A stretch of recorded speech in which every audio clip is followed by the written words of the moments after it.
voici dans ta présence. Oh, mon cœur a soifé de toi. Seigneur, je viens plein d'espérance. Yeah. Je veux entendre ta voix. Oh, sans le secours de ta main, je serais déjà perdu. Qui d'autre comme toi soutient et conduit toute ma vie? Jésus, tu es le guide parfait, le Dieu de mon salut. Seigneur, écoute mon cœur. Tu es tout pour moi, tu es tout pour moi. Quel privilège de t'appartenir. Tu es tout pour moi, tu es tout pour moi. Quel honneur d'être appelé enfant de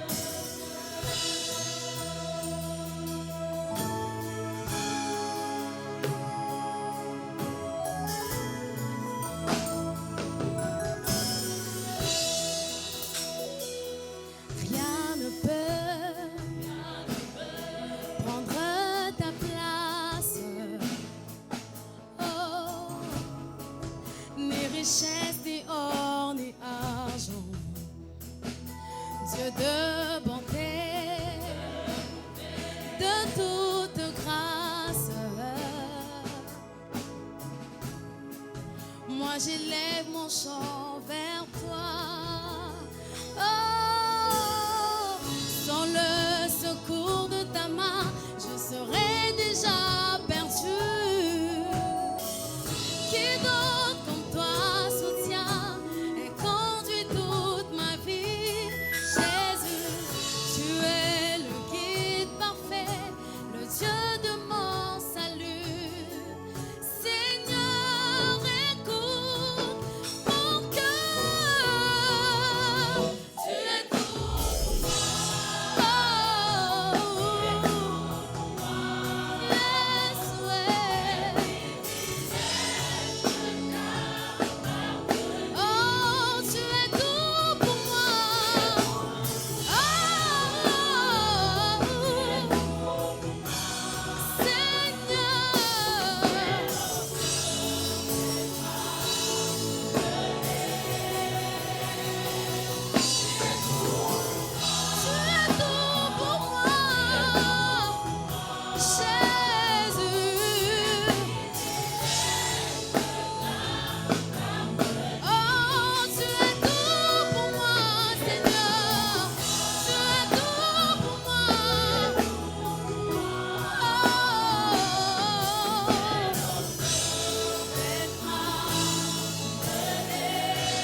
Il est des circonstances qui nous dépassent. Il est des situations qui nous dépassent. Il est des moments qui sont difficiles. Et le seul mot qui nous convient de dire, c'est que Dieu, tu es tout pour moi. Quand tu n'as rien à dire, tu n'as rien à prier, tu n'as rien à faire, les mots qui te conviennent, c'est de dire, tu es tout pour moi. J'aime bien la fin de ce chant où on dit, Seigneur, ton amour a fait de moi ton héritier. Mais je n'en étais pas digne, mais c'est ta grâce qui m'a qualifié. C'est l'amour de Dieu qui a fait de nous son héritier. C'est pour ça qu'il est tout ce que nous avons. Seigneur, tu es tout pour moi quand ma santé me terrasse. Tu es tout pour moi quand la maladie me bouscule. Tu es tout pour moi quand le monde me rejette.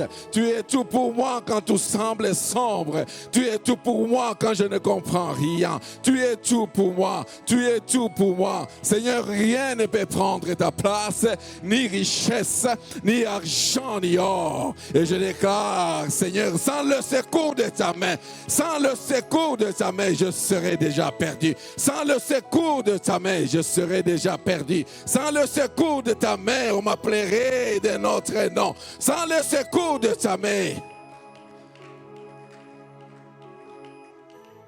le Dieu de bonté et de grâce, il est capable de confondre l'intelligence et la sagesse humaine pour ramasser quelque chose de petit. La raison pour laquelle j'ai dit que tu es tout pour moi, parce que je me souviens de la natte à moins d'un mètre où je dormais, là où tu m'as amené, et j'ai dit tu es tout pour moi. Est-ce que quelqu'un peut dire tu es tout pour moi? Tu es tout pour moi. Tu es tout pour moi. Quel privilège de t'appartenir. Quel privilège de te rappeler enfant de Dieu. Seigneur, nous sommes là ce matin. Nous venons avec tout ce que nous avons et nous venons déposer entre tes mains. Parce que Seigneur, au-delà de tout ce que nous pouvons posséder, mais toi tu es tout pour moi. Au-delà de tout ce que je peux prétendre être, mais toi tu es tout pour moi. Au travers de ta parole, tu nous confirmes bien des choses qui affermissent nos pas. Parle-nous ce matin. Parle à mon cœur. Parle-moi. Et que je demeure dans ta présence. Merci pour cette relation que tu as créée où tu donnes tout. Tout ce que j'ai à faire, c'est me présenter. Béni sois-tu, ô Dieu de grâce, le maître de tout. Le maître de toutes circonstances, même les circonstances qui me font peur, tu es un maître. Seigneur, je te prie qu'au travers de ta parole de ce matin, tu puisses réconforter notre position en toi, Jésus.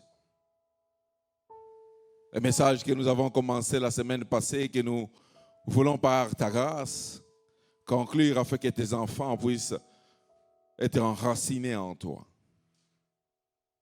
Nous élevons ton nom, Jésus, nous te proclamons parce que tu es l'alpha et l'oméga. Tu agis dans l'éternité passée comme tu agis dans l'éternité à venir. Nous n'avons que toi et nous avons besoin de toi pendant ces instants. Cher Saint-Esprit, nous te voulons maintenant. Conduis-nous, ouvre notre compréhension. Au nom de Jésus. Amen. Amen.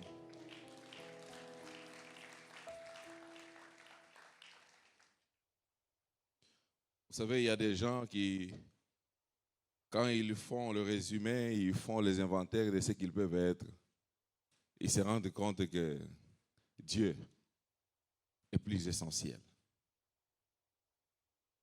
Et c'est pour ça que vous le voyez constamment dans sa présence, constamment en train de le célébrer et de le louer. Bien-aimés, nous voulons continuer notre message du dimanche passé. Est-ce que quelqu'un a été béni le dimanche passé? Et ce dimanche, par la grâce de Dieu, je vais aborder la partie illustration de la justification et la sanctification. Je ne vais pas pouvoir aborder la glorification. Voilà.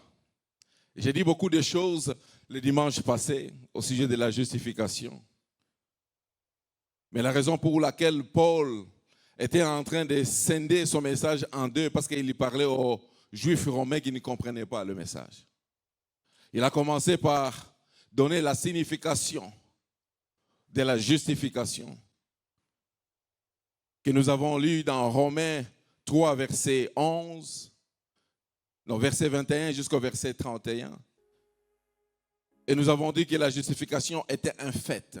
C'était l'action de Dieu, c'était un acte de Dieu. La justification, ce n'était pas quelque chose à refaire. On était justifié une seule fois. Nous avons dit qu'il n'y a pas de degré de justification. Il n'y a pas de personnes qui plisaient pasteur, archibishop, prophète international qui ont un degré de justification supérieur aux autres. Du plus petit chrétien qui a commencé hier jusqu'au plus vieux qui a fait 40, 50 ans dans le ministère, nous avons le même degré de justification. Par la grâce, par la foi, en dehors de la loi. Non pas par les œuvres de l'homme. Et cette justification, elle est parfaite en Jésus-Christ. La deuxième partie, Paul, il a donné la théorie de ce qu'est la justification. Et dans la deuxième partie, il veut donner une illustration de ce qu'est la justification dans la vie d'Abraham, notre Père à tous. Il est certes que nous ne serons jamais des enfants biologiques ou les descendants biologiques d'Abraham, mais par la foi en Jésus-Christ, nous sommes les descendants d'Abraham. Alléluia. Nous allons lire 3 portions des Écritures, une première qui est très longue et 2 autres pour commencer le message de ce matin. Nous sommes dans Romains 4, verset 1 jusqu'au verset 25. Nous lirons 1 Thessaloniciens, chapitre 4, verset 3 jusqu'au verset 8. Et nous lirons notre texte que nous aimons tous, que les adorateurs aiment. Romains 12, verset 1 et verset 2. Est-ce qu'on peut nous balancer le verset?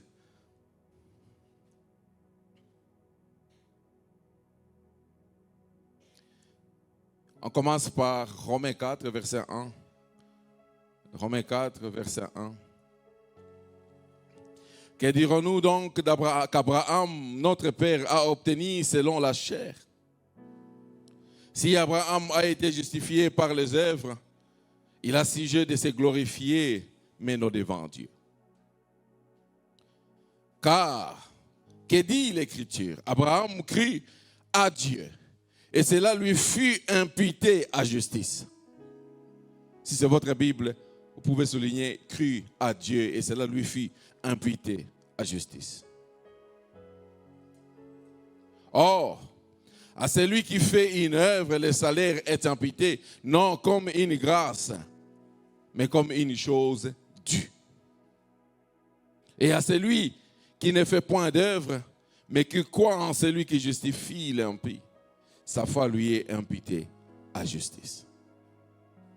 De même, David exprime le bonheur de l'homme à qui Dieu impute la justice sans les œuvres. Heureux ceux dont les iniquités sont pardonnées et dont les péchés sont couverts. Heureux l'homme à qui le Seigneur n'impute pas son péché. Ce bonheur n'est-il que pour les circoncis ou est-il également pour les incirconcis? Car nous disons, la foi fut imputée à justice à Abraham. Comment donc lui fut-il imputé? Est-ce après ou avant la circoncision? Il n'était pas encore circoncis, il était incirconcis. Et il reçut le signe de la circoncision comme sceau de la justice qu'il avait obtenu par la foi quand il était incirconcis, afin d'être le père de tous les incirconcis qui croient, pour que la justice leur fût due. Et le père des circoncis, qui ne sont pas seulement circoncis, mais encore qui marchent sur les traces de la foi de notre père Abraham quand il était incirconcis. En effet, Ce n'est pas par la loi que l'héritage du monde a été promis à Abraham et ou à sa postérité, c'est par la justice de la foi. Car si les héritiers le sont par la foi est vaine et la promesse est anéantie. Parce que la loi produit la colère. Et que là où il n'y a point de loi, il n'y a point non plus de transgression. C'est pourquoi les héritiers le sont par la foi, pour que ce soit par grâce. Afin que la promesse soit assurée à toute la postérité, non seulement à celle qui est sous la loi, mais aussi à celle qui a la foi d'Abraham, notre Père, à tous, selon qu'il est écrit, « Je t'ai établi Père d'un grand nombre de nations. » Il est notre Père devant, celui auquel il a cru, Dieu, qui donne la vie aux morts, très important, vous pouvez souligner ça, qui donne la vie aux morts et qui appelle les choses qui ne sont point. Les choses qui ne sont point, des choses qui existaient autrefois, mais qui ne sont point. Comme si elles étaient. Espérant contre toute espérance, il crie en sorte qu'il devint le père d'un grand nombre de nations. Selon ce qui lui avait été dit, telle sera ta postérité. Et sans faiblir dans la foi, il ne considéra point que son corps était déjà usé, puisqu'il avait près de 100 ans, et que Sarah n'était plus en état d'avoir des enfants. Il ne douta point,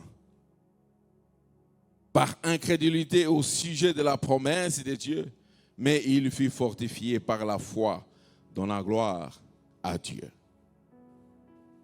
Et ayant la pleine conviction que ce qu'il promet, il peut aussi l'accomplir. C'est pourquoi cela lui fut imputé à justice. Mais ce n'est pas à cause de lui seul qu'il est écrit que cela lui fut imputé. Il est encore, et c'est encore à cause de nous, à qui cela sera imputé, à nous qui croyons, en celui qui a ressuscité des morts, Jésus, notre Seigneur, lequel a été livré pour nos offenses et est ressuscité pour notre justification. 1 Thessaloniciens 4, versets 3 à 8. 1 Thessaloniciens 4, versets 3 à 8. Ce que Dieu veut, c'est votre sanctification. C'est que vous vous absteniez de l'impudicité.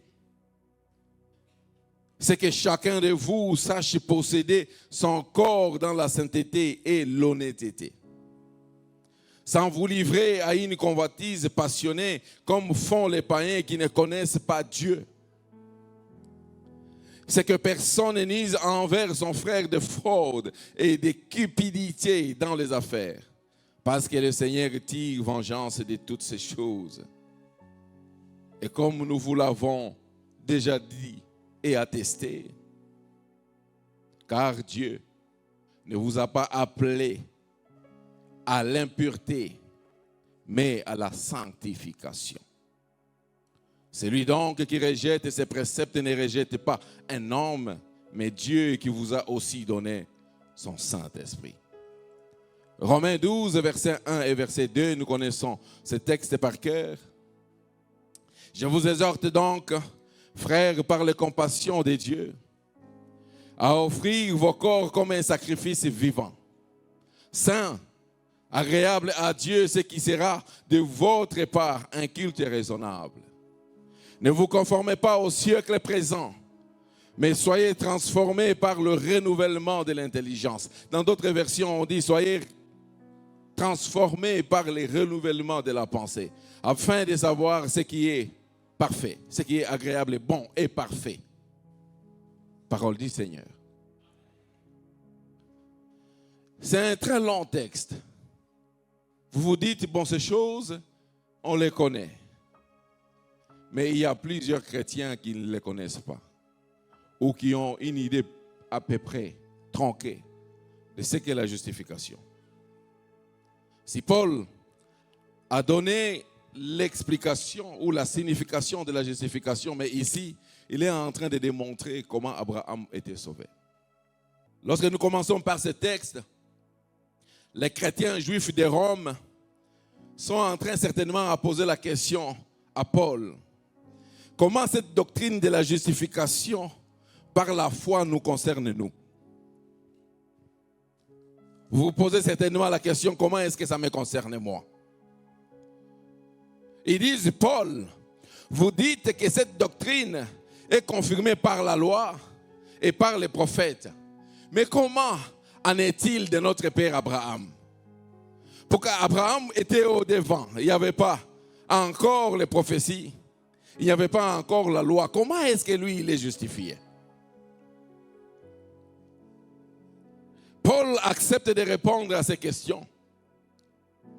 Et il déclare 3 choses que je vais élaborer aujourd'hui pour illustrer la justification.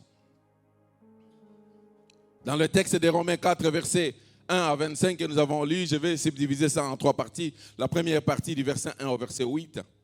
Paul est quasiment en train de dire qu'Abraham était justifié par la loi et non par les œuvres. Parce que si l'héritage, c'est du fait de la loi, donc la foi est vaine et la promesse que tu as est anéantie. Bien-aimé, si ta promesse est du fait des choses que tu as faites, elle est vide de tout sens. Mais c'est uniquement par la foi en Dieu et la toute sa substance. Dans le texte que nous avons lu de verset 1 au verset 8, Paul appelle 2 témoins pour venir expliquer. Le premier témoin qu'il appelle, c'est Moïse, qui relate l'histoire dans Genèse 15. Lorsqu'Abraham rencontre Dieu, il lui promet une multitude. Mais Abraham n'avait pas encore des enfants. La promesse n'était pas encore réalisée. C'est là que Dieu dit à Abraham, si tu peux compter les étoiles du ciel, si tu peux compter ces étoiles, mais ta progéniture, ta descendance sera plus grande que le sable d'une plage. Mais Abraham a fait juste une chose, il a cru en la promesse de Dieu. Et la Bible nous dit que c'est seulement cette foi en la promesse de Dieu pour laquelle la justice a été imputée à Abraham. Non pas par tout ce qu'Abraham a pu faire. Bien aimé, il n'y a rien que tu puisses faire pour que la justice de Dieu te soit imputée. Lorsque nous parlons de la foi en Dieu, dans ce texte particulièrement, le mot hébreu qui signifie cela signifie Amen. Ça veut dire que Dieu te fait une promesse, tu ne dis pas beaucoup de choses, tu dis seulement Amen. Donc Abraham a répondu à la promesse de Dieu par Amen. Oh, je vais dire à quelqu'un ce soir, ce matin, tu peux répondre à la promesse que Dieu te donne par Amen. Ainsi soit-il. Et lorsque tu réponds comme ça, cette foi pour Abraham a apporté l'imputation de la justice de Dieu. Bien-aimé, le mot impité, moi je suis comptable. Le mot impité, c'est un terme bancaire, c'est un terme comptable. Ça voudra dire mettre quelque chose dans le compte de quelqu'un.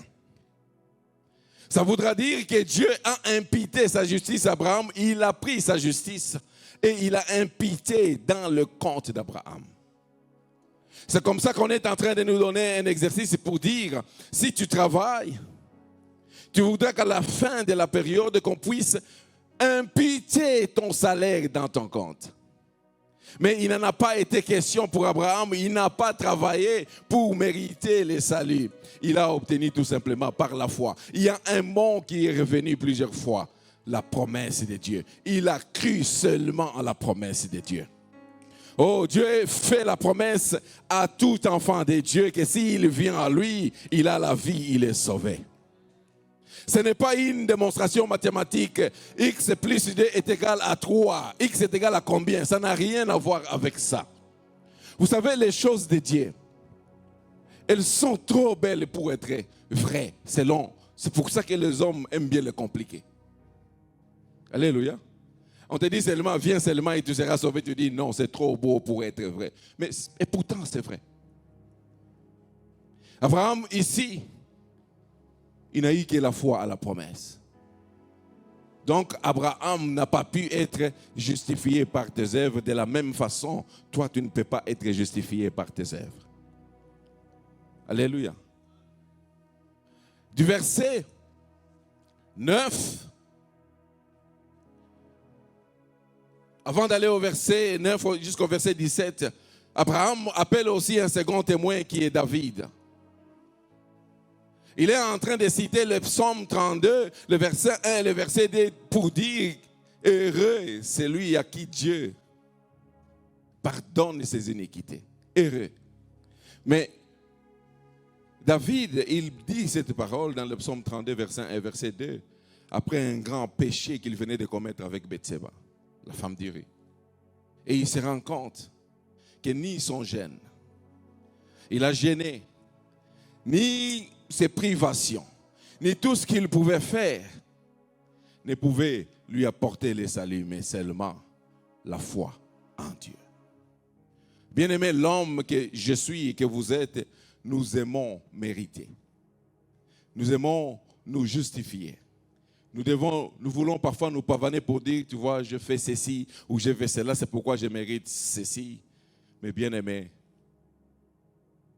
ce que tu as fait apporte quelque chose d'autre. J'en parlerai tout à l'heure, mais ça ne t'apporte pas la relation que tu as avec le Seigneur.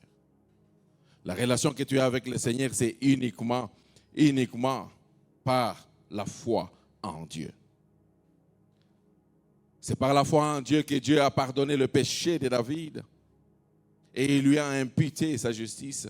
C'est par la foi en Dieu que nos péchés sont pardonnés. Alléluia. La deuxième partie, c'est qu'Abraham était justifié par la grâce et non par la loi. Justifié par la grâce et non par la loi. Comme nous l'avons vu, je l'ai répété à mon introduction, les Juifs glorifiaient la circoncision et la loi. Ils disaient que la condition pour être justifié, pour avoir le salut, c'est qu'il faut être circoncis et il faut observer la loi. Alléluia. Et la Bible est en train de démontrer, il dit qu'Abraham n'a pas été déclaré juif, il n'a pas été déclaré juste alors qu'il était incirconcis. Il a été déclaré juste alors qu'il était incirconcis. Abraham a été choisi par Dieu dans Genèse 12, mais il reçoit la promesse de laquelle il dit Amen dans Genèse 15. Mais la circoncision lui est demandée seulement dans Genèse 17. Ça voudra dire que Dieu ne te demande pas d'arrêter de fumer pour venir à lui. Dieu ne te demande pas d'arrêter de voler pour venir à lui. Dieu, il veut que tu viennes à lui comme tu es. Je l'ai prêché dans notre concert. Tu ne peux pas te rendre propre pour aller te laver. C'est seulement quand tu es sale que tu peux aller dans la douche pour te laver. Ça veut dire que Dieu, il ne regarde pas ce que tu étais. Il ne regarde pas le nombre de grossesses que tu as jetées. Il ne regarde pas tout cela. Mais ce qu'il veut, c'est que tu viennes à lui dans ton état. Mais parce qu'après, il y a une sanctification, un processus qui va venir. Il va permettre le processus pour que tu lui ressembles. Alléluia. L'observance extérieure, bien-aimé, ne t'apporte rien. Mais ce que Dieu veut, c'est la circoncision intérieure de notre cœur. Cette circoncision intérieure de notre cœur, ce n'est pas possible de l'obtenir par nous-mêmes, mais c'est seulement possible par sa grâce. Il doit te faire grâce pour qu'il fasse cette circoncision intérieure de ton cœur. Abraham n'était pas circoncis, donc il n'était pas qualifié. Pour les Juifs, Abraham était parmi les gentils. Faisons très attention sur notre regard. Bien-aimé, autrefois, plusieurs années avant, j'étais un légaliste. Je regardais la loi et je regardais mon prochain et je commençais à calculer son niveau de justification en fonction de ma vie, en fonction de mon observance de la loi. Bien-aimés, ce n'est pas cette loi qui nous sauve, c'est la grâce de Dieu. C'est la grâce de Dieu. C'est la grâce de Dieu qui fait que nous tenions debout encore là aujourd'hui. Si tu regardes les autres, tu regardes la sainteté, la justification des autres par rapport à ta justification, tu commets une grosse erreur. Tu n'es pas l'élément important dans la justification. C'est Dieu lui-même qui fait grâce. Parce que de cette façon, tu vas regarder tout le monde comme pécheur. Et tu n'as même pas le temps de prier pour eux. Bien-aimé, il arrivera un moment où toi-même tu vas tomber. Si tu es incapable de prier pour ceux qui sont tombés, attends-toi à ce qu'on ne prie pas pour toi quand tu tomberas. La grâce de Dieu nous met dans la position qui oblige Dieu à poser des actes dans notre vie et en notre faveur. Ce fut le cas pour Abraham, mais c'est le cas pour nous ce matin. Là, vous êtes en train de dire, pasteur, ce sont des répétitions inutiles. Non, je suis en train de confirmer qu'il y a des gens dans la Bible qui ont reçu la grâce de Dieu, qui ont reçu la justification sans avoir mérité, sans avoir répondu aux critères. Ils n'étaient pas circoncis. Il était circoncis, il reçoit l'ordre de la circoncision seulement 14 ans après. Alléluia.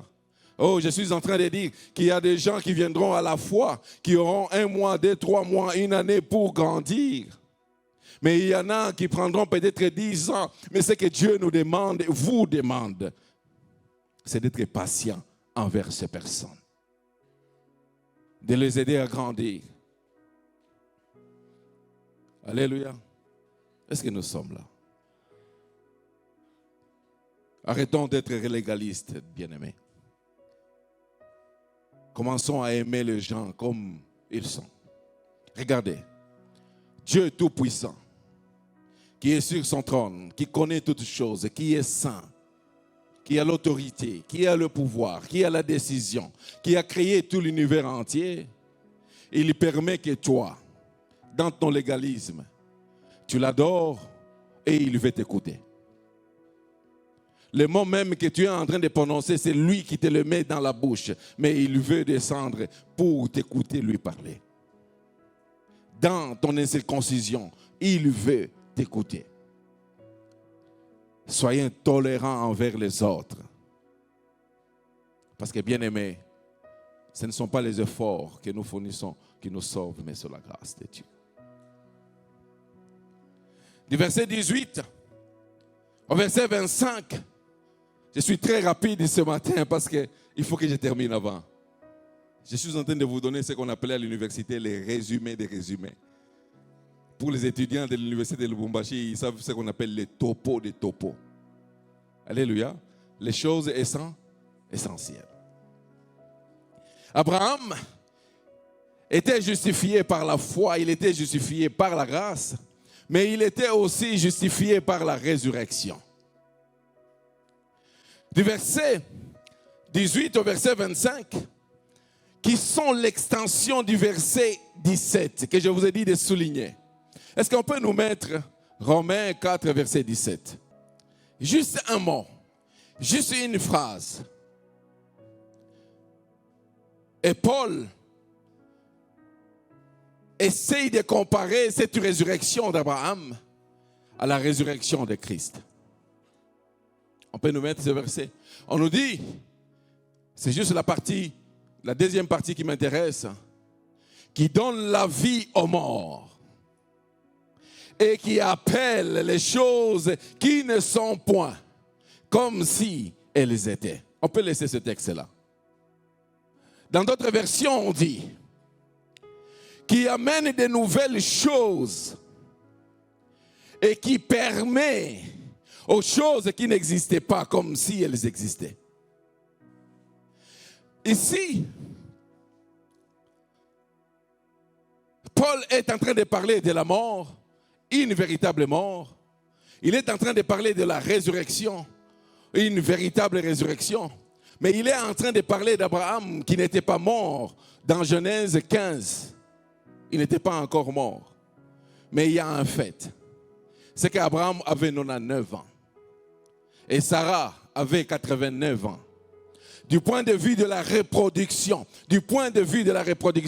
ni Abraham ni Sarah étaient capables de donner un enfant, l'objet de la promesse pour laquelle Abraham a dit Amen. Alléluia. Si Abraham était sauvé par la foi, c'est parce qu'il avait dit Amen à une promesse d'un enfant qui lui apporterait une descendance. Mais cet enfant, il ne pouvait pas l'avoir à cause de son âge. Du point de vue de la reproduction, il fallut que Dieu ressuscite les cellules reproductrices d'Abraham pour que la promesse s'accomplisse. Je suis en train de dire à quelqu'un que Dieu est capable de ressusciter les cellules reproductives pour que la promesse s'accomplisse, pour que ton amen soit réellement qu'il en soit ainsi. Abraham, une femme de 89 ans ne pouvait pas maintenir un bébé dans son utérus. Un homme de 89 ans ne pouvait pas donner un enfant. Mais lorsque Dieu veut accomplir sa promesse, il ressuscite même les domaines de ta vie qui sont morts. Il appelle les nouvelles choses comme si elles étaient les nouvelles choses qui n'étaient point. Ça voudrait dire des choses qui existaient auparavant. Quand Sarai avait 40, 50 ans, elle était capable de reproduire. Mais à partir de 89 ans, elle n'était plus capable. Donc la faculté de procréer n'était point. Les choses qui n'étaient point. Dis-moi quelles sont les choses qui ne sont plus. Je te dirai que le Seigneur est capable de les ressusciter. Dis-moi les choses qui ne sont plus. Dieu est capable d'appeler à l'existence les choses qui n'existent pas. Oh, laisse-moi. La chose ici, ce n'est pas que les choses existent. La chose ici, c'est la foi que tu appliques lorsque Dieu donne la promesse. Parce que lorsque tu réponds Amen à la promesse de Dieu, Dieu commence à travailler avec toi. Il attend à ce que tout soit mort. Il attend à ce que tu ne sois plus capable. Il attend à ce que ça ne soit plus par tes œuvres. Et là, il va ressusciter les domaines de la vie. Oh Dieu, il attend parfois que tu sois dans le fond. Il attend parfois que tu sois dans le fond, que tu sois capable. Tu ne sois plus capable de faire quoi que ce soit. En ce moment-là, il vient ressusciter l'espoir qui était déjà mort.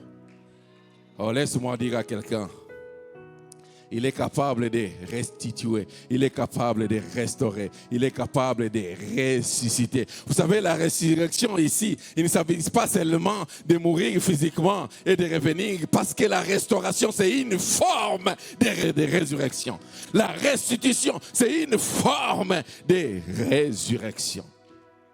Oh, il en est de même pour nous, notre Seigneur, il est mort à la croix pour accomplir l'œuvre géniale de la justification du salut.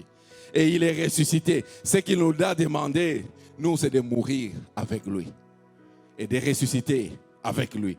Mourir dans notre chair, dans nos sentiments, dans notre volonté. Nous mourir dans ce que nous voulons accomplir pour l'aider. Lorsque tu meurs dans ça, tu dis, Seigneur, je n'en peux plus. Il se lève. Oh, il y a une chantre qui a dit, Zambe Nanga, Azana Bomoi. Mutuyasuka, là, ce n'est pas parce que tu as la force, c'est parce qu'on s'est tellement moqué de toi et que tu dis que c'est fini. Oh, Dieu aime que tu dises c'est fini pour que lui dise ça commence. Je prie ce matin que tu reçoives la résurrection dans les domaines qui n'étaient point. Oh, ce n'est pas seulement une parole prononcée, mais c'est seulement ta foi qui peut t'amener là. Oublie tes œuvres. Oublie ta boutique. Oublie ton commerce. Oublie ton diplôme. Mais ici, ces choses ne sont pas dans l'équation. La seule chose qui est dans l'équation, c'est que c'est Dieu qui agit. Il veut que tu aies foi. Reçois la résurrection, la restauration, la restitution. Reçois.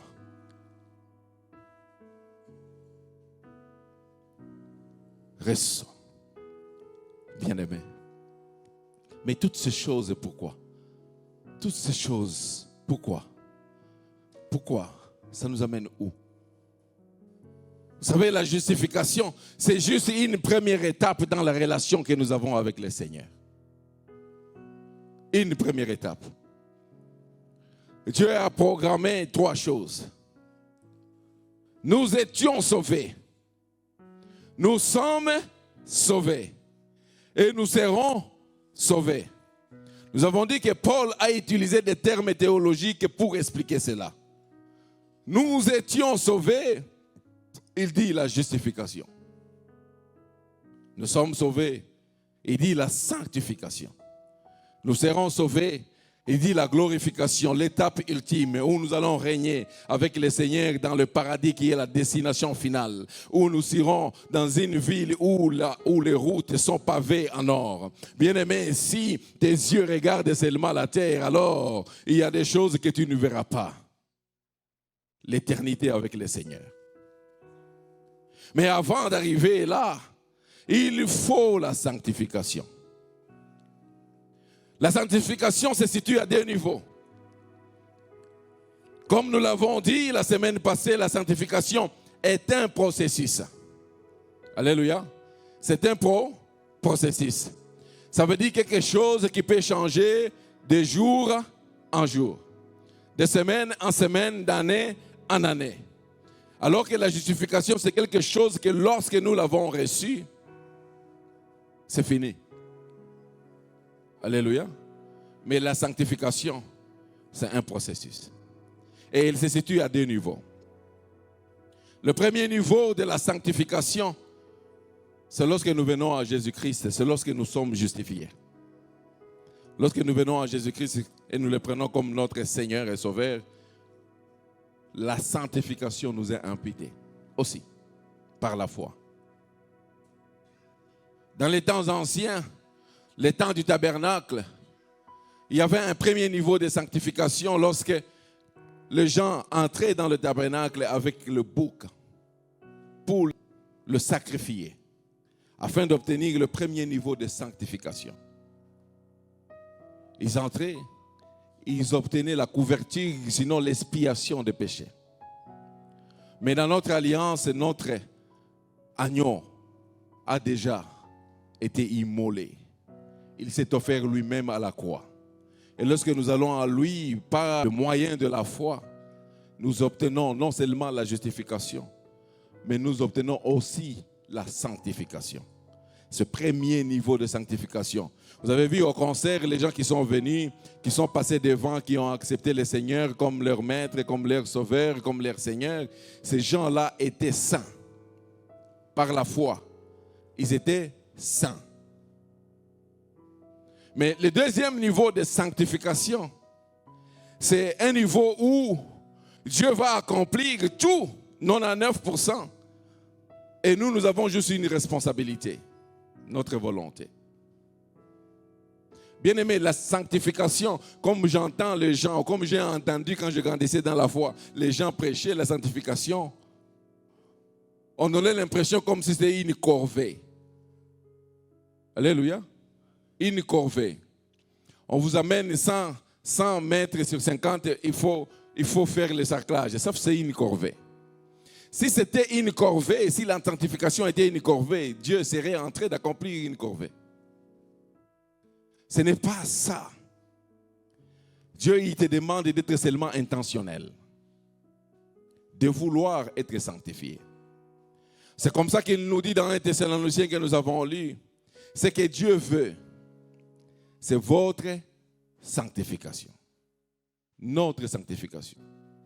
La première sanctification ou le premier niveau de sanctification, c'est gratuit, c'est par la foi. Nous sommes imputés de la sanctification de Dieu au moment où nous venons à lui.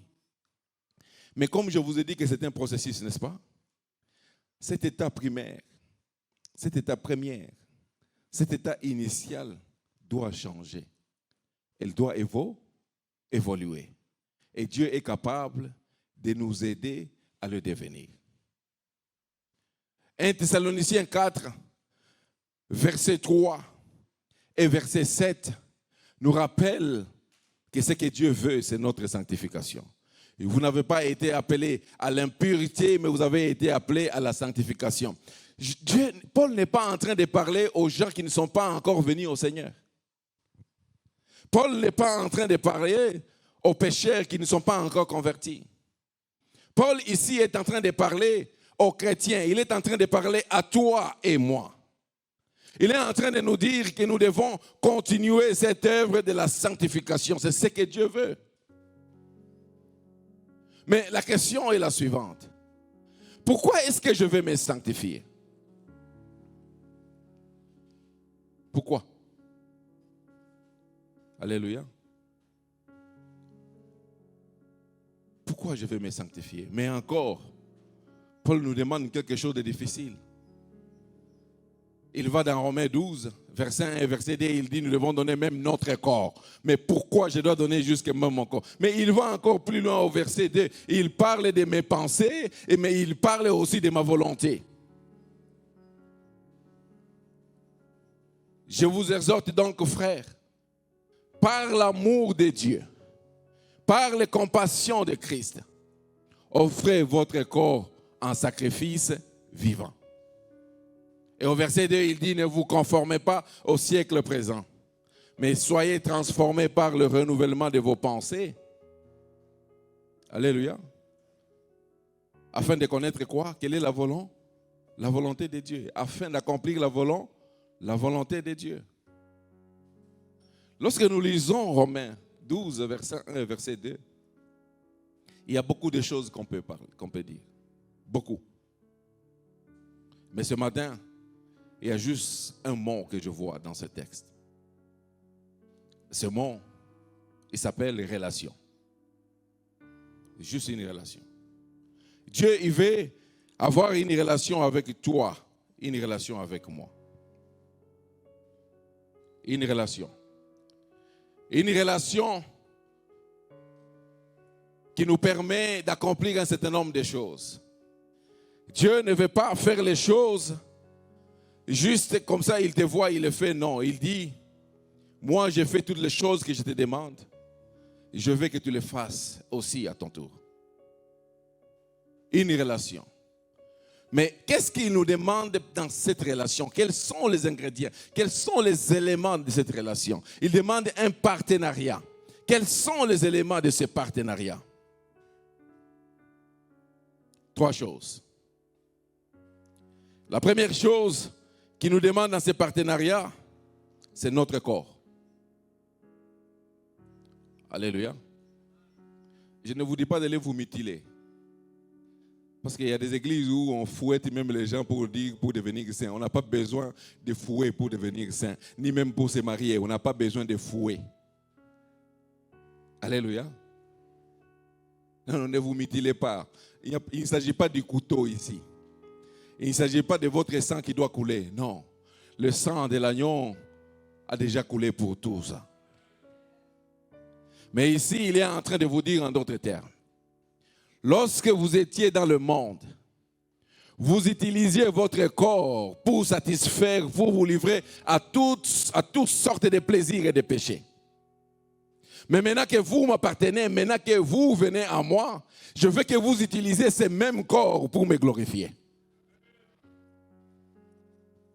Lorsque vous étiez dans le monde, votre corps, c'était l'instrument de plaisir, c'était l'instrument de péché, c'était l'instrument de vie. Mais maintenant que vous venez à moi, utilisez ce même corps que je viens de sanctifier pour me glorifier. C'est tout ce qu'il nous demande. C'est aussi simple que ça. Pourquoi? Parce que nous devons beaucoup de choses à ce corps lorsque nous venons à Christ. Parce qu'il nous dit, dans 1 Corinthiens 6, versets 9 et 10, c'est que le corps du chrétien est le temple du Saint-Esprit. Ne saviez-vous pas que votre corps est le temple du Saint-Esprit et que vous ne vous appartenez plus? Vous ne devez plus l'utiliser de n'importe quelle manière. Votre corps doit être saint. C'est ce qu'il vous demande. Tout simplement. Il continue en disant que l'Esprit de Dieu habite dans votre corps. Mais il dit, nous devons apprendre à glorifier et magnifier Dieu par notre corps. Bien-aimé, il suffit que nous soyons au chéri, au petit temple. Ah, t'es quand ta chère ko, kaka chéri. Alléluia. Ce qui moutoye kaka awa, abengi passer nzuzi chéri, to petit église. Ok. Ah. Mais ton corps là, ça a coûté la vie du Seigneur à la croix. T'es quand moi cher. Alléluia. Oh, master, au moins, vous week-end, tu as staffé. Au moins, tu as un goulou, au moins, tu place un goulou, tu as un consort. Tu as 15 bouteilles. Yankoi. D'accord. Alléluia. Voilà, vous savez, 3 semaines. Vous avez en église, papa n'a pas maladie, c'est maladie. Au tiaki nanzoto na biloko, il ne fallait pas qu'on tient. Bien-aimé, lorsque ton corps est sanctifié, il y a des choses qui, quand ils entrent, ça les repousse. Autrefois, quand tu prenais 15 bouteilles, aux autres tambours la couture, mais quand tu viens à Jésus, mais quand tu as 3, tu au meli. Parce que l'Esprit de Dieu ne peut pas habiter avec les autres choses. Parce que si on a dit l'imputation, ça veut dire qu'on a mis en toi quelque chose d'autre qui est la justice de Dieu. Un Dieu saint. Il ne te demande pas de porter un sac en cendre.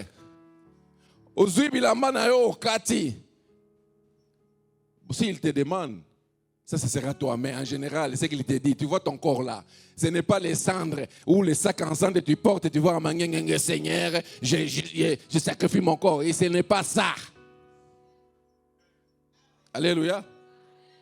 Et il te dit tout simplement, si autrefois tu glorifiais le diable avec ton corps, cette fois-ci, commence à me glorifier avec ce même corps. Est-ce que nous sommes prêts à abandonner nos corps à notre Seigneur? Oui, il y a beaucoup de désirs qui viendront. Mais la bonne nouvelle, c'est que nous devons apprendre à mourir et ressusciter avec Dieu. Parce que ces désirs seront toujours là, mais ne peuvent pas aller au-delà de la tombe. Quand nous sommes morts, ces désirs ne peuvent plus rien. Ils seront là, mais en ce qui nous concerne, ça ne sera plus possible. Alléluia. La deuxième chose que le Seigneur nous demande, c'est notre esprit ou nos pensées. Donnons-lui notre esprit, donnons-lui nos pensées. Le monde veut contrôler nos pensées. Ne vous conformez pas au siècle présent. Le monde veut contrôler ce que nous pensons. Il veut contrôler nos esprits. Mais Dieu veut transformer nos pensées. Alléluia. Veut transformer nos pensées. Le Seigneur veut que tes pensées soient transformées pour te rendre spirituellement fort, que tu sois en mesure de dire à une situation une parole et il obéit. Vous savez, bien aimé, le diable ne va plus jamais nous accuser au ciel. Parce qu'au ciel, il sait que c'est une affaire familiale. Il y a notre père et notre frère aîné qui sont là, juges et avocats. Lorsqu'il lui vient, lorsqu'il va t'accuser au ciel, qu'est-ce qu'il va faire? Il va parler, il a fait ceci, il a fait ceci, il a fait ceci. Notre frère là, avocat, il est très éloquent. Il ne parle pas. Son éloquence est tellement dans des petits mots. Il ne parle pas. Il le laisse t'accuser. Il t'accuse. 3 jours, il t'accuse. Quand il a fini, il lui montre juste les segments de la croix pour lui dire non, j'ai tout payé. C'est pour ça que le diable ne peut plus aller nous accuser au ciel. Mais le seul endroit où le diable veut nous accuser, c'est dans nos pensées. Il veut s'occuper, contrôler tes pensées, mais Dieu veut transformer tes pensées. Recevez un renouveau des pensées. Dieu veut transformer ce que tu penses. Dieu veut te transformer réellement. Dieu, il veut que dans ton cœur, il y ait sa parole, de sorte que tu sois à même de répondre à « il est écrit » par « il est aussi écrit ». Oh, un oncle me maudit un jour. Il a dit, moi j'étais maudit à Lubumbashi, je lui dis, toute malédiction sans cause est nulle et sans effet au nom de Jésus. Je suis en train de dire à quelqu'un, à cause de ton poids spirituel, il y a des gens qui vous traiteront d'orgueilleux, tout simplement parce que ce que tu dis, par la suite, il y a tellement de pesanteurs qu'ils ne peuvent pas dire autrement. Ils ne peuvent pas dire tu as un esprit supérieur. Ils sont très lâches pour le dire. Ils vont seulement trouver que tu es orgueilleux. Laisse que la connaissance de Dieu, laisse que la force que Dieu te donne te rendre orgueilleux dans ce monde-là.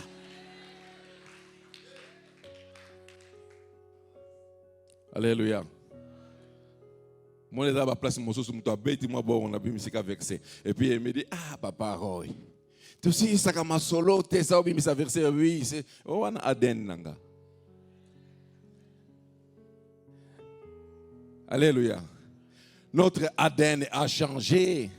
Ce n'est plus l'ADN de la famille, c'est l'ADN de Jésus-Christ. C'est parce que sa force nous a transformés. Oh, je suis en train de parler au peuple transformé. Je suis en train de parler au peuple qui a des pensées transformées, qui ne font pas les choses comme les autres. Arrêtez d'être tout le monde. Alléluia. On peut continuer. La troisième chose qu'il vous demande, c'est votre volonté. Votre volonté. Afin de discerner quelle est la volonté de Dieu. Qu'est-ce qui est bon, agréable et parfait. Bien-aimé, il faut noter ceci. Même si vous oubliez ce que je vais dire par la suite, mais notez ceci. Il faut noter que ton esprit contrôle ton corps, mais ta volonté contrôle ton esprit. Paul l'a si bien dit dans Romains 7, versets 15 à 21. Il a dit qu'il ne fait pas ce qu'il veut. Ce qu'il veut, ce n'est pas ce qu'il fait. Et Dieu est conscient de cela. Et la plupart d'entre nous, nous sommes champions. Surtout nous qui avons été à l'université. Surtout nous qui avons étudié. Nous pensons que nous sommes capables de faire quelque chose pour soumettre notre volonté. Le plus souvent du temps, nous tombons.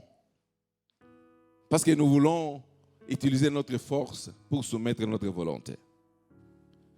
Il n'y a qu'une seule manière, la meilleure de toutes. C'est de prendre notre corps, nos pensées, notre volonté de les soumettre entre les mains de Dieu. Qu'il les gère comme il entend, qu'il fasse de ça comme il entend. Il n'est pas question de faire notre volonté ici. Et chaque fois que tu fais ta volonté, c'est soit par émotion que tu le fais. Bien-aimé, moi je venais d'être sauvé de quelque chose de fort. 2021, 2022, 2023, je me suis rendu compte que j'étais tombé dans le complexe du sauveur.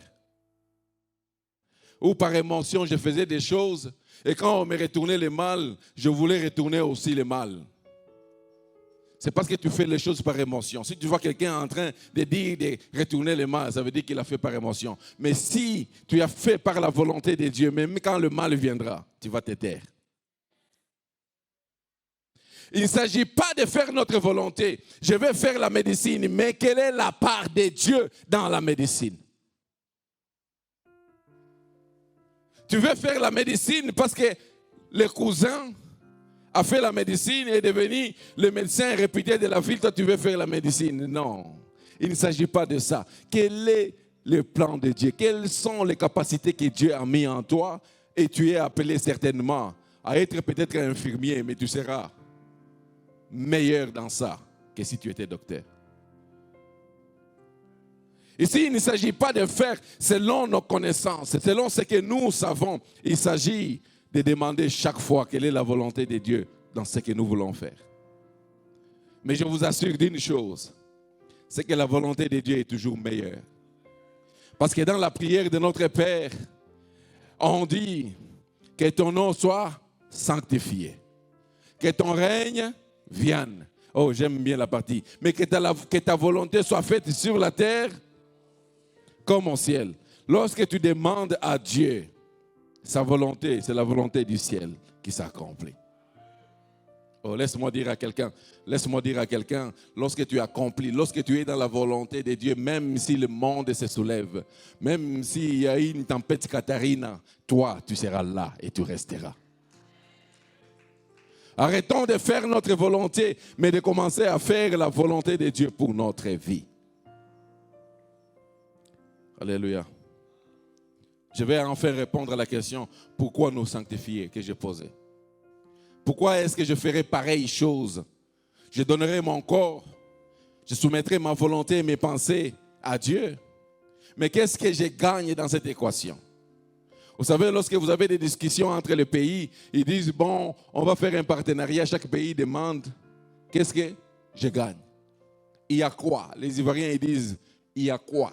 Il y a quoi? Alléluia. Qu'est-ce que je gagne? Pourquoi est-ce que je dois me sanctifier? Pourquoi? Première raison. Première raison, c'est que notre sanctification, c'est la meilleure réponse à l'amour de Dieu. Notre sanctification, c'est la meilleure réponse à l'amour de Dieu. Je me souviens alors que j'étais fiancé, sur la même avenue, Boubourg numéro 4, Boubourg numéro 26, Pasteur Ambroise. La bande de Kotikae, Tokomi le Lupango à Tikinga, Tokosa la 20 tours, Tozo l'embate. Il y a des fiancés ici qui vont dans des quartiers où c'est peut recommander d'arriver au-delà de 19h. Mais il y a 1h du matin. Alléluia. C'est pourquoi? C'est à cause de l'amour qu'il voue à son épouse. Alors notre sanctification, c'est juste la meilleure réponse, c'est juste ce qu'il faut pour répondre à l'amour de Dieu. Est-ce que quelqu'un est conscient ici que Dieu l'aime? Est-ce que quelqu'un ici est bénéficiaire de l'amour de Dieu? Oh, moi je suis bénéficiaire de l'amour de Dieu. Alors si je dois me sanctifier, c'est juste pour répondre à l'amour de Dieu que j'ai reçu. Quand tu aimes quelqu'un, tu fais l'impossible. Oui, puis que tu m'as ba fête na bango malonga ezaka jour mariage. Hein papa? Dans sa vie, akenda ba fête na malonga ba salela ezaka jour mariage. Il y a des enfants qui ont grandi dans de très bonnes conditions. Ils ont eu de très belles fêtes. On a fait l'impossible pour que Masanga est zangaté. On a fait l'impossible pour que la nourriture est zangatée. On a fait l'impossible pour que la salle soit louée. On a fait l'impossible pour que les filles d'honneur soient habillées. Tu peux faire l'impossible seulement en réponse à l'amour. Si pour toi la sanctification est impossible, mais souviens-toi que Dieu t'aime, mais il t'aime sans condition, profondément. Un amour que tu ne mérites pas. C'est pour ça que je vais me sanctifier. 2. Pourquoi je dois me sanctifier? Parce que Dieu veut continuer l'accomplissement de l'œuvre de son Père par moi et par toi. Alléluia. Dieu, Jésus, veut continuer l'œuvre de son Père au travers de nous, au travers de toi. Quel privilège! Quel privilège! Quel privilège! Quel privilège! Jésus veut que tu reprennes sa place. Jésus veut que tu deviennes son intérimaire. Vous savez, prof, vous savez ce qui est bon avec l'intérimaire? Il y prend la place de son chef. Il a le pouvoir, il a l'autorité, il a la décision jusqu'à ce que son chef revienne. Mais Jésus, en nous choisissant ses intermédiaires, il nous donne sa puissance. Il nous donne son autorité. Il nous donne de prendre des décisions sur les événements ici sur terre. Là que je suis, je peux dicter une décision sur un événement et s'accomplir. Pourquoi? Parce que je suis simplement l'intérimaire de Jésus jusqu'à ce qu'il vienne. Et quand il viendra, on aura accompli l'œuvre de son Père. Oh, est-ce que je suis en train de parler à un intérimaire? Est-ce que je suis en train de parler à un intérimaire ici? Je suis en train de parler à quelqu'un qui a remplacé le roi de gloire. Je suis en train de parler à quelqu'un qui est en train d'exercer le ministère de Dieu. Je suis en train de parler à un ambassadeur, à un représentant. Oh, Izalaka Bongo, n'a qu'une réunion, n'a pas DGT. Mais parce que l'invitation c'était pour le DG, parce qu'il est absent. Je suis son intérimaire, je vais le représenter. Mais quand j'arrive à ce lieu, on commence à m'appeler qu'à DG. Parce que quand tu es intérimaire, on commence à t'appeler du nom de celui que tu représentes. Le ministre des Affaires étrangères, lorsqu'il représente le président de la République, on ne le met pas comme autrefois parmi les ministres des Affaires étrangères. On le met avec le président. Parce qu'il a le mandat, le même mandat. Est-ce que je suis en train de parler à quelqu'un qui reçoit le même mandat que le Seigneur Jésus-Christ, son autorité, sa puissance? Oh, tu peux décider. Tu peux décider. Est-ce que je suis en train de parler à quelqu'un? Mais de toute façon, la poste est intérimaire, Nicolas. Mais c'est quoi l'intérimaire de Jésus est différent de l'intérimaire de ce monde? L'intérimaire de ce monde, il prend un stylo, seau et le papier en tête, il le met dans son sac et il part. Alléluia. So ya osala 3 mois, mikande ko bimakate. Mais quand tu es intérimaire de Jésus, il faut te dire seulement pour un petit temps. Il est avantageux que je m'en aille. Et je vous enverrai un autre de la même nature que moi, pour vous donner le mandat d'exercer à ma place le Saint-Esprit. Il habite en chacun de nous.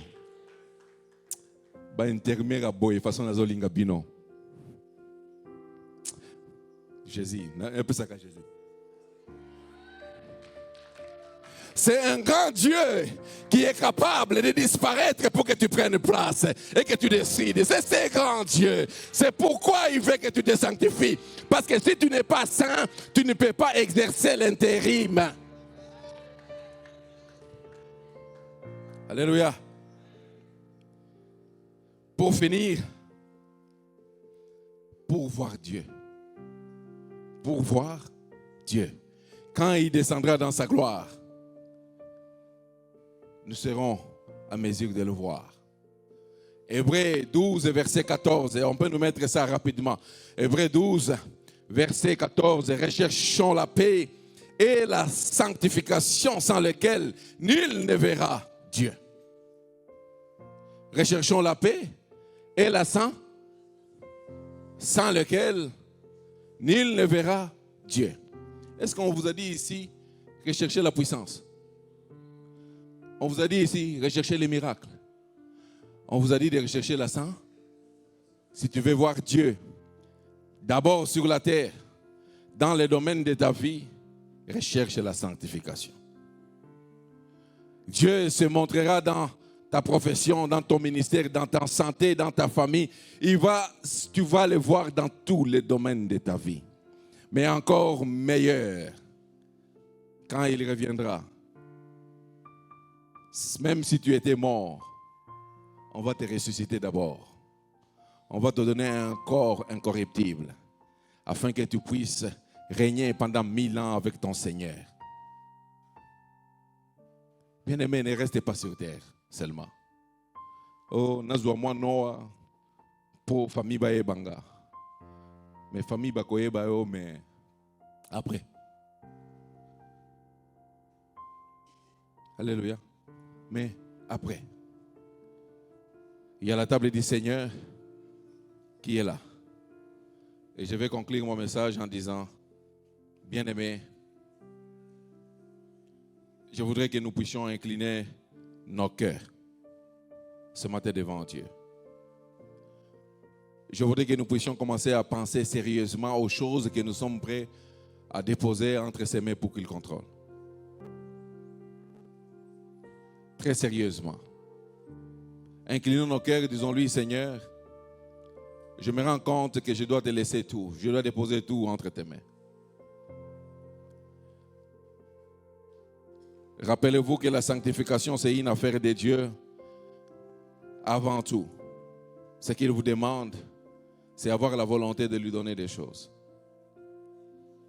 Oui, cette relation qui dure, c'est ça qu'il veut faire avec chacun d'entre nous. Inclinons nos cœurs devant Dieu. Commencez à réfléchir, commencez à penser. Il est possible que nous puissions rétablir aussi cette relation et recevoir le mandat par cette table que nous allons prendre. Mais ne la prenez pas juste comme ça. C'est possible que tu déclares des choses dans ta vie et que le Seigneur t'impute ta justice et sa sainteté. Alors que j'appelle la chorale, nous sommes en train de prier. Nous sommes en train de prier. Réfléchissons aux choses que nous voulons abandonner pour Dieu. Réfléchissons à toutes ces choses que nous voulons que Dieu prenne entre ses mains pour le contrôler. Réfléchissons à combien de fois nous avons livré notre corps alors que nous étions déjà justifiés, rachetés. Ma Bible me dit dans 1 Thessaloniciens 4, verset 3, ce que Dieu veut, c'est votre sanctification. Parce qu'il ne vous a pas appelé à l'impureté, il vous a appelé à la sanctification. Ce matin, je voudrais que tu fasses ces pas vers Dieu et que tu lui dises, me voici. Me voici dans ta présence, un cœur assoiffé de toi. Me voici dans ta présence, un cœur incliné vers toi. Je peux demander à Pasteur Ambroise d'avancer pour nous conduire pendant ce moment. Disons-lui, merci Seigneur. Je viens dans ta présence avec l'espérance que tu m'amènes avec toi. Je voudrais que tu pries dans ton cœur. Je voudrais que tu le fasses sérieusement.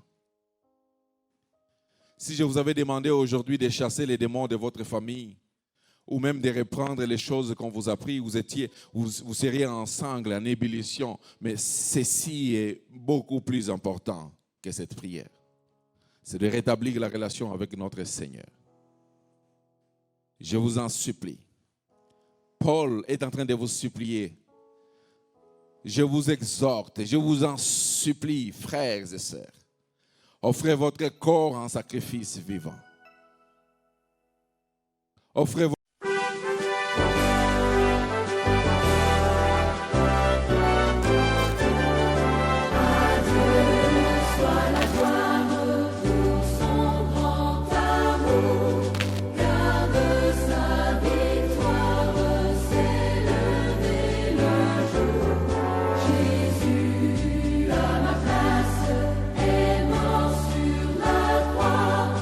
Il donne